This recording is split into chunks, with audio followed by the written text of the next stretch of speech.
Quem é Leguizamón, atacante paraguaio que pertence ao São Lourenço e é apontado pela imprensa argentina como alvo do Corinthians para a próxima temporada? Vídeo de hoje do canal da Nicola trata sobre o tema e repercute também a declaração de Marcos Braz, o vice-presidente de futebol do Flamengo, ironizando o Atlético Mineiro, adversário da final da Copa do Brasil. Preciso te contar sobre uma solução caseira no Palmeiras. O Vasco tomando uma decisão em relação à possibilidade de acordo com o BTG. As últimas do mercado. O Atlético Mineiro, diante do maior prêmio da história do futebol brasileiro. Tem também uma decisão importante do Santos em relação a Gabigol e muito mais.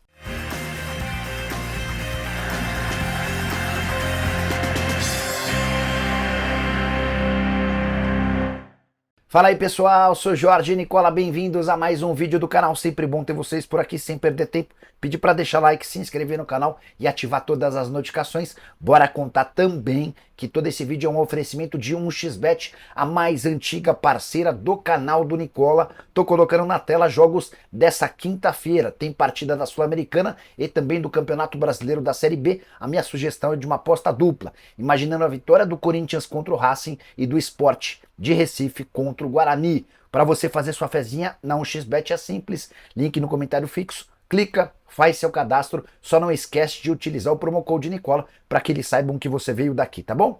Importante contar também que nessa quinta tem também Vasco e Cuiabá, Vasco bastante favorito. Última informação ou última coisa importante sobre o tema, você precisa ter mais de 18 anos de idade e jogar sempre com responsabilidade na 1xBet. Agora sim, bora começar o vídeo com aquele tradicional giro de notícias e a primeira informação é triste. Morreu nessa quinta-feira um dos maiores boxeadores da história do país. Maguila, aos 66 anos, faleceu. Ele lutava há anos contra uma doença degenerativa do cérebro por conta das várias pancadas que tomou ao longo da sua carreira. Carreira das mais vitoriosas. 77 vitórias, 7 derrotas e um empate. Das 77 vitórias, 61 por nocaute. Quero contar também que a iminente classificação do Botafogo à final da Libertadores deve antecipar o jogo do Botafogo contra o Palmeiras no Campeonato Brasileiro, isso porque o jogo está marcado para o mesmo final de semana da decisão da Liberta. O Palmeiras gostaria que essa partida com o Botafogo, se antecipada, fosse disputada em 26 de novembro. Só para completar sobre a final da Libertadores, a Conmebol, que organiza a competição, pretende começar a vender os ingressos na próxima semana, assim que a gente tiver a confirmação dos classificados para a grande decisão. 22 mil ingressos serão destinados para cada um dos times, o restante dos ingressos vai ficar à disposição para uma série de eventos, para parceiros e também para pessoas que estiverem por lá.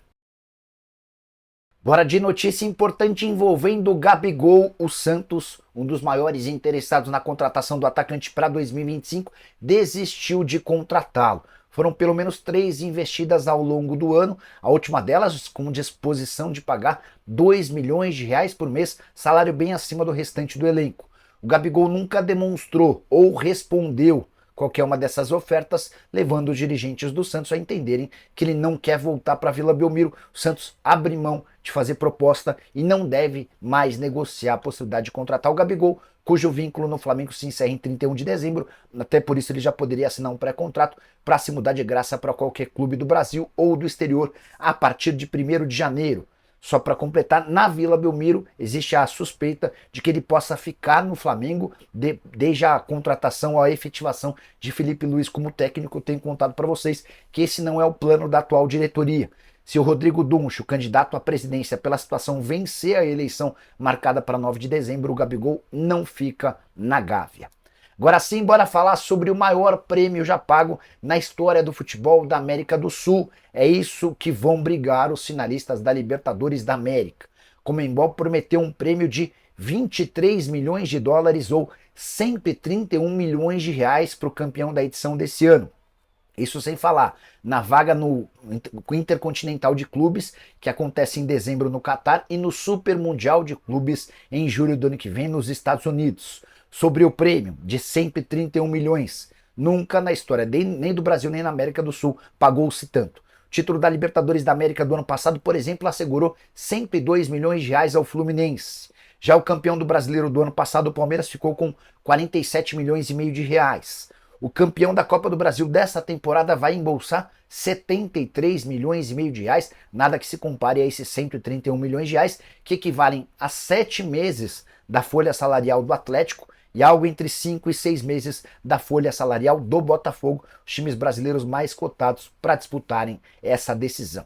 O time que for vice-campeão não embolsa 23, mas fica com 7 milhões de dólares. Esse é o prêmio prometido pela Conmebol ao time da segunda colocação.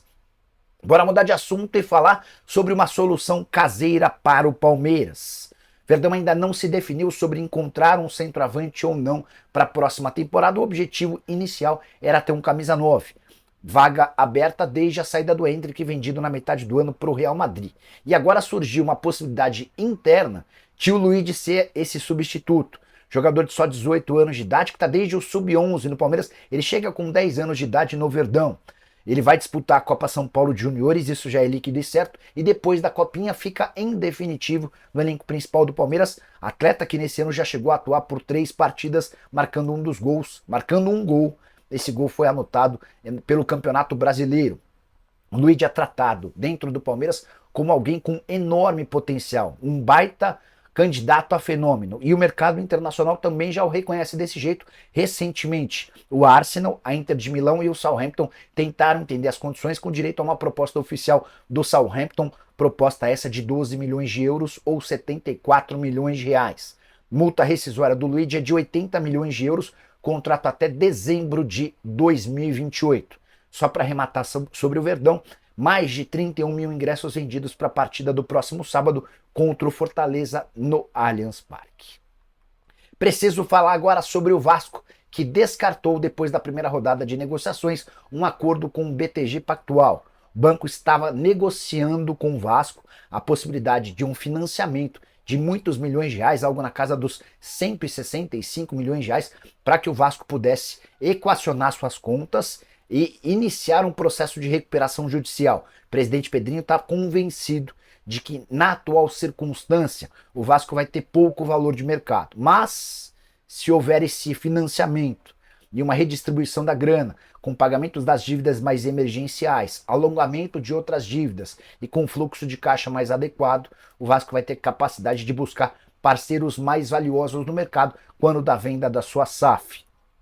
Negociação com o BTG não está completamente descartada, mas na primeira rodada de negociações, as condições impostas para esse financiamento pelo banco não foram bem avaliadas no Vasco da Gama, que ainda negocia com outros fundos de investimento. Só para completar sobre o Cruz Maltino, contar que a camisa 3 do clube deve ser lançada nos próximos dias, que membros do Conselho Fiscal da SAF do Vasco, que haviam sido escolhidos ainda na gestão 777, pediram demissão e serão substituídos em breve, e que Jair está de volta ao Vasco da Gama para a partida contra o Cuiabá. Na noite dessa quinta-feira, ele retorna 263 dias após a lesão. Hora de falar sobre o vice-presidente de futebol do Flamengo, Marcos Braz, que resolveu ironizar o Atlético Mineiro, adversário da final da Copa do Brasil. Você sabe, nessa quinta-feira rolou o sorteio dos mandos de campo, que definiu que o jogo do dia 3 de novembro, partida de ida da decisão, acontece no Maracanã. A volta será uma semana depois, em 10 de novembro, no Estádio Atleticano, na Arena MRV. Marcos Braz foi perguntado sobre o tema e disse o seguinte, abre aspas: essa pressão do Atlético existe há 50 anos. Desde os anos 80, eles têm essa conversa fiada de arbitragem. Se o jogo de volta fosse aqui no Rio, eles iriam falar que a bola era fria, ruim, entre outras coisas. Foi até bom acontecer isso, do segundo jogo ser lá, fecha aspas. Gostaria muito que você usasse o espaço para comentário, para opinar sobre a declaração do Marcos Braz. Ele tem razão. Está provocando de maneira inadequada às vésperas de uma decisão super importante. Estou curioso para saber o que você pensa sobre o tema, beleza? Só para complementar, o Braz ainda falou sobre a escolha de Felipe Luiz como técnico do Flamengo e comentou que desde o princípio, quando o Felipe Luiz assume o time sub-17, sempre houve muita desconfiança, abre aspas, para o vice de futebol. No processo do Felipe Luiz virar técnico, existiu um desconforto enorme. Não queriam no sub-17 e depois no sub-20. O mesmo aconteceu agora para o profissional. Mas eu falei para ele que até o fim do ano garanto que não haverá problema nenhum, porque eu estarei aqui. Queremos que aconteça com o Felipe, como aconteceu com o Abel Ferreira, de que ele fique muito tempo que está há muito tempo no Palmeiras, fecha aspas. Hora de falar sobre possível reforço no Corinthians para 2025. Já havia contado para vocês que Davi Luiz do Flamengo é uma das possibilidades. E nas últimas horas, um portal argentino afirma que Ivan Leguizamón, atacante paraguaio de 22 anos de idade, que defende o São Lourenço, está nos planos alvinegros. Não é a primeira vez que o Leguizamón é especulado no Corinthians, ele já havia estado numa possível lista de reforços do Corinthians nas duas últimas janelas. Atleta bastante interessante, cheguei a comentar jogos do São Lourenço na temporada passada no Paramount Plus e gostei dele. Cara que não desiste de nenhuma bola, muito intenso, de bom drible e velocidade. Temporada atual de 35 jogos, 5 gols e 3 assistências, avaliado em 3 milhões e 800 mil euros. Imagino que vai custar bem mais do que isso para contratá-lo. Típico jogador ponta, de lado de campo, que é inventivo, que parte para cima, enfim. Contrato do Leguizamón com o São Lourenço só termina em dezembro de 2026. Ele tem também uma partida disputada com a camisa da seleção paraguaia. Não consegui ainda confirmação com o pessoal do Corinthians sobre esse nome. Assim que tiver qualquer novidade, conto para vocês. Combinado? Só para completar em relação ao Corinthians, processo de impeachment do Augusto Melo deu uma bela esfriada no Parque São Jorge. Comissão de ética do Corinthians, que havia sido que havia analisado a possibilidade de um impeachment e entregou nessa quarta-feira para o presidente do Conselho Deliberativo, Romeu Tuma Júnior, um documento sugerindo a suspensão do processo. Na avaliação dos 5 integrantes dessa comissão de ética, o impeachment só deve voltar à pauta do clube depois da investigação policial em relação às comissões pagas pelo Corinthians a Vai de Bet. Você curtiu o vídeo? Não esquece de deixar o like, de se inscrever no canal. A gente se encontra assim que surgir notícia. Tchau!